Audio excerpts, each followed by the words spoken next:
Ethyl കിച്ചണിലേക്ക് എല്ലാവർക്കും സ്വാഗതം. ഇന്ന് നമ്മൾ തയ്യാറാക്കാൻ പോകുന്നത് നല്ലൊരു സ്നാക്സ് ആണ്. അധിക സാധനങ്ങളൊന്നും ഉപയോഗിക്കാതെ തയ്യാറാക്കിയെടുക്കാൻ പറ്റിയ നല്ലൊരു സ്നാക്സ് ആണ്. പച്ചരി വെള്ളത്തിലിട്ട് കുതിർത്ത് പൊടിച്ചെടുത്തത്, ജീരകം, കറിവേപ്പില. അടുപ്പത്തൊരു ചട്ടി വെച്ച് കൊടുത്ത് ചട്ടിയിലേക്ക് അരിപ്പൊടി ഇട്ട് കൊടുക്കാം.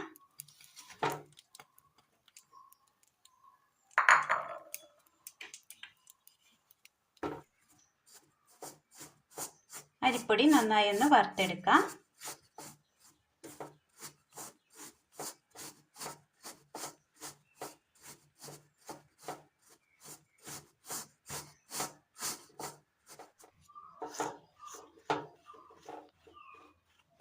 അരിപ്പൊടി നന്നായി വറുത്തെടുത്തിട്ടുണ്ട്. ഇത് തണുക്കാനായി മാറ്റി വെക്കാം. മിക്സിയുടെ ജാറിലേക്ക് ജീരകം ഇട്ട് കൊടുക്കാം, കറിവേപ്പില, തേങ്ങ തിരുമിയത്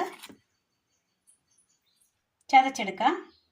വറുത്തെടുത്ത അരിപ്പൊടി നന്നായി തണുത്തതിന് ശേഷം ഒരു ബൗളിലേക്ക് മാറ്റി ഇനി അതിലേക്ക് നമ്മൾ ചതച്ചു കൊണ്ടുവന്ന ജീരകവും തേങ്ങയും കറിവേപ്പിലയും കൂടെ ഇട്ട് കൊടുക്കാം.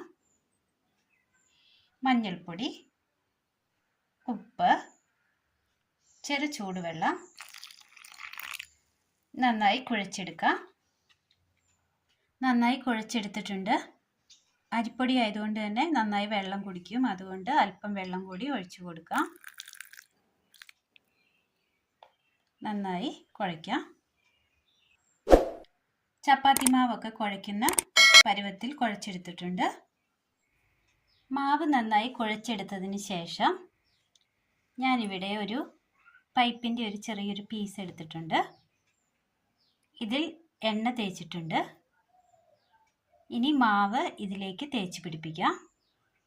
മാവ് തേച്ച് പിടിപ്പിച്ചതിന് ശേഷം പൈപ്പ് നമുക്ക് ഊരിയെടുക്കാവുന്നതാണ്. അപ്പോൾ ഇതുപോലെ കിട്ടും. എല്ലാം ഒന്ന് ഇതുപോലെ ചെയ്തെടുക്കാം. എല്ലാം അതുപോലെ ചെയ്തതിന് ശേഷം രണ്ട് സൈഡിലും ചെറുതായി ഒന്ന് കീറിക്കൊടുക്കണം. രണ്ട് സൈഡും ചെറുതായി കീറിയതിന് ശേഷം ഈ ഒരു ഷേപ്പിൽ കിട്ടും. അടുപ്പത്തൊരു ചട്ടി വെച്ച് കൊടുത്ത് അല്പം എണ്ണ ഒഴിച്ചു കൊടുക്കാം. നന്നായി എണ്ണ ഒഴിച്ചു കൊടുത്തിട്ടുണ്ട്. ഇതൊന്ന് ചൂടാവട്ടെ. ചൂടായ എണ്ണയിലേക്ക് ഓരോന്നായി വെച്ച് കൊടുക്കാം.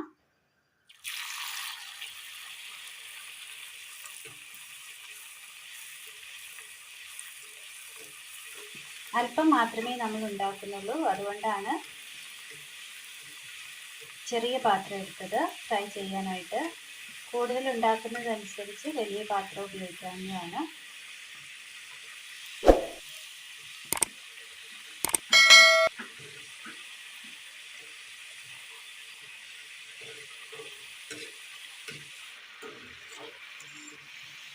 ഇത് നന്നായി വെന്ത് കിട്ടിയിട്ടുണ്ട്. വാങ്ങി മാറ്റാം.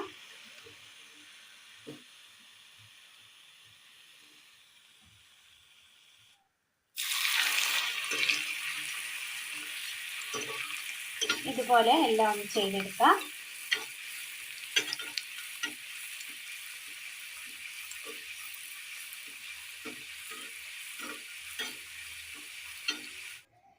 നല്ല ടേസ്റ്റിൽ തയ്യാറാക്കിയെടുക്കാൻ പറ്റിയ നല്ലൊരു സ്നാക്സാണ് ഇന്ന് നമ്മൾ തയ്യാറാക്കിയത്. നല്ല ക്രിസ്പിയാണ്. നല്ല ടേസ്റ്റിൽ തയ്യാറാക്കിയെടുക്കാൻ പറ്റിയ ഒരു അടിപൊളി സ്നാക്സാണ് ഇന്ന് നമ്മൾ തയ്യാറാക്കിയത്. എരിവോ മധുരമോ ഒന്നുമില്ല. സിമ്പിളായി തയ്യാറാക്കിയെടുക്കാൻ പറ്റിയ നല്ലൊരു സ്നാക്സാണ്. എല്ലാവരും ഒന്ന് ചെയ്ത് നോക്കി അഭിപ്രായങ്ങൾ കമൻറ്റ് ബോക്സിൽ അറിയിക്കാൻ മറക്കരുത്. അപ്പോൾ ഇന്നത്തെ വീഡിയോ എല്ലാവർക്കും ഇഷ്ടമായി എന്ന് വിചാരിക്കുന്നു. ഇഷ്ടമായ ലൈക്ക് ചെയ്യാനും ഷെയർ ചെയ്യാനും സബ്സ്ക്രൈബ് ചെയ്യാനും മറക്കരുത്. താങ്ക്